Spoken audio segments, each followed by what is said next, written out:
Sedangkan gaji ke-13 akan dibayar pada awal tahun ajaran baru sekolah, yaitu pada bulan Juni tahun 2025. Bismillahirrahmanirrahim. Assalamualaikum warahmatullahi wabarakatuh. Selamat sore, salam sejahtera bagi kita sekalian. Shalom, Om Swastiastu, Namo Buddhaya, salam kebajikan. Saudara-saudaraku sebangsa dan setanah air, dimanapun engkau berada, rekan-rekan media yang saya hormati. Hari ini kita sudah memasuki hari ke-11 bulan Ramadan, dan kita semakin mendekati Hari Raya Idul Fitri 1446 Hijriah. Pemerintah menyadari bahwa saat bulan Ramadan dan liburan Idul Fitri, mobilitas masyarakat akan sangat tinggi. Demikian juga dalam tingkat konsumsi. Untuk itu dalam 11 hari bulan Ramadan ini, pemerintah telah mengeluarkan berbagai kebijakan untuk membantu masyarakat, yaitu: 1. Penurunan harga tiket pesawat setidaknya sebesar 13-14% selama 2 minggu masa liburan Idul Fitri. 2. Penurunan harga tarif tol dan transportasi selama mudik Lebaran.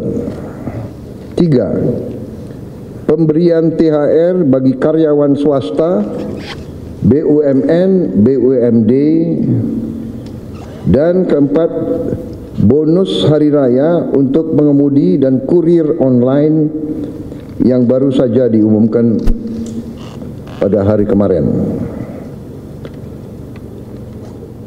Masih terkait dengan libur Idul Fitri, saya telah menandatangani PP nomor 11 tahun 2025 yang mengatur kebijakan pemberian THR dan gaji ke-13 bagi aparatur negara. THR dan gaji ke-13 tahun 2025 akan diberikan kepada seluruh aparatur negara di pusat dan di daerah, termasuk PNS, pegawai pemerintah dengan perjanjian kerja, prajurit TNI dan Polri, para hakim, serta para pensiunan dengan jumlah total mencapai 9,4 juta penerima.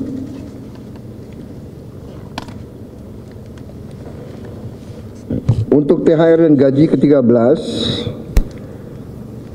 besaran pemberiannya adalah bagi ASN pusat, prajurit TNI, Polri, dan hakim, meliputi gaji pokok, tunjangan melekat, dan tunjangan kinerja. Bagi ASN daerah diberikan sama dengan ASN pusat dan sesuai kemampuan daerah masing-masing. Bagi pensiunan diberikan sebesar uang pensiun bulanan.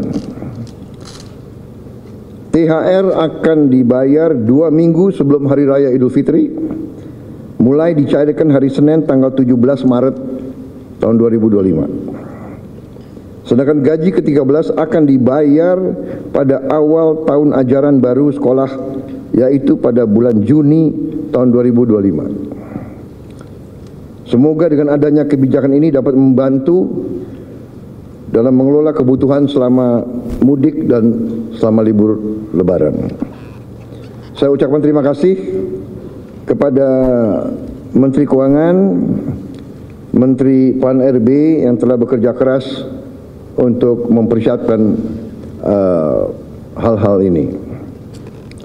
Juga saya ucapkan terima kasih kepada semua aparatur negara, para hakim dan prajurit TNI Polri dimanapun sedang bertugas. Terima kasih. Wassalamualaikum warahmatullahi wabarakatuh. Salam sejahtera bagi kita sekalian. Shalom, salve om, santi, santi, santi om. Namo Buddhaya, salam kebajikan. dapat menjalankan ibadah puasa sampai selesai. Terima kasih. Selesai. Assalamualaikum warahmatullahi wabarakatuh. Salam, Om Swastiastu, Namo Buddhaya, salam kebajikan. Selamat siang dan salam sejahtera buat kita semua. Saya tadi mendampingi Bapak Presiden karena dari Chairman, CEO dari Grup Finfast bertemu dengan Bapak Presiden dan menyampaikan beberapa rencananya berinvestasi. Yang pertama adalah mereka berinvestasi di mobil listrik. Mereka sudah membeli lahan di Subang seluas 120 hektar. Rencananya mereka ingin memproduksi kurang lebih 50.000 kendaraan per tahun dengan investasi itu mencapai 4 triliun rupiah. Kemudian itu tahap pertama. Kemudian mereka juga akan berinvestasi di rencana di charging station. Mereka ingin investasi di charging station itu di tahap pertama ini 30.000 sampai nanti akhirnya 100.000 charging station di seluruh Indonesia, terutama di Pulau Jawa. Itu yang kedua. Kemudian mereka juga akan berinvestasi rencana di energi baru terbarukan, di renewable energy, di solar dan juga di angin, tenaga angin. Itu mereka sampaikan juga gitu. Tapi pada intinya memang fokusnya hari ini adalah mengenai otomotif ya, otomobil ya, untuk EV car. Itu yang pembicaraannya yang dibicarakan tadi bersama-sama dengan Bapak Presiden dan juga kami gitu.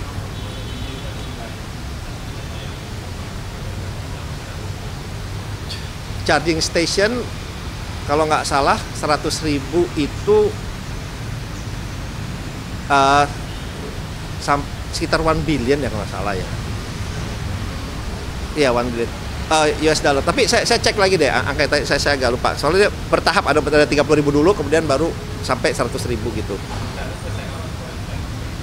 Nah, charging station memang ini baru mereka rencana sesudah ini mereka mau submit, masukkan ke Kementerian Investasi dan mereka tapi sudah memilih titik-titiknya. Mereka bilang sampaikan tadi titik-titiknya mereka sudah ini. Buat kita yang penting adalah bagaimana nanti infrastruktur dari mobil listrik ini bisa ada, karena kalau ini jadi kita terbuka bukan hanya dari Vietnam tapi nanti dari misalnya Eropa, dari Tesla, dari China mau buka charging station yang independen. Kita bisa terbuka dalam hal itu, karena dengan itu harapannya penggunaan mobil listrik itu juga bisa meningkat gitu ya. Rata-rata akan di Pulau Jawa, rencananya seperti itu yang mereka sampaikan ya.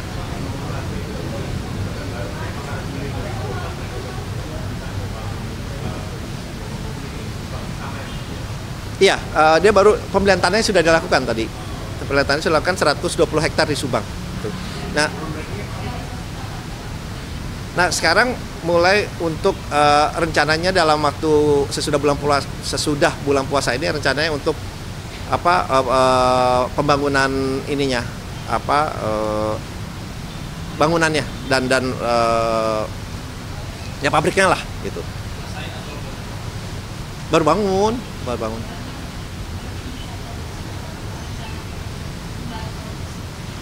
Mereka mulai produksi rencana sih ya tahun depan, mereka bilang tahun depan, tapi bisa kapasitasnya sampai 50.000 kendaraan gitu. Dan ada beberapa tipe, mungkin harga jualnya juga antara 200 juta sampai 600 juta. Itu range-nya yang mereka sampaikan tadi, dengan berbagai macam tipe kendaraan.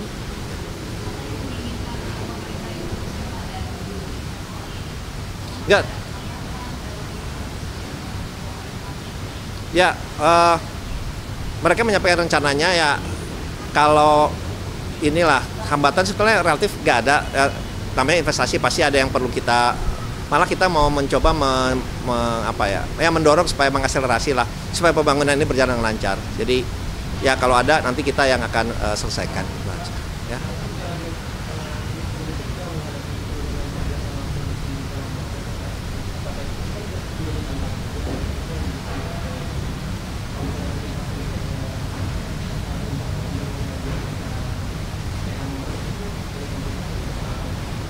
Ada apa? Nggak ada. Mereka tadi pure investasi apa adanya aja. Tadi mereka juga tidak meminta ada fasilitas apa, tadi tidak ada pembicaraan mengenai itu.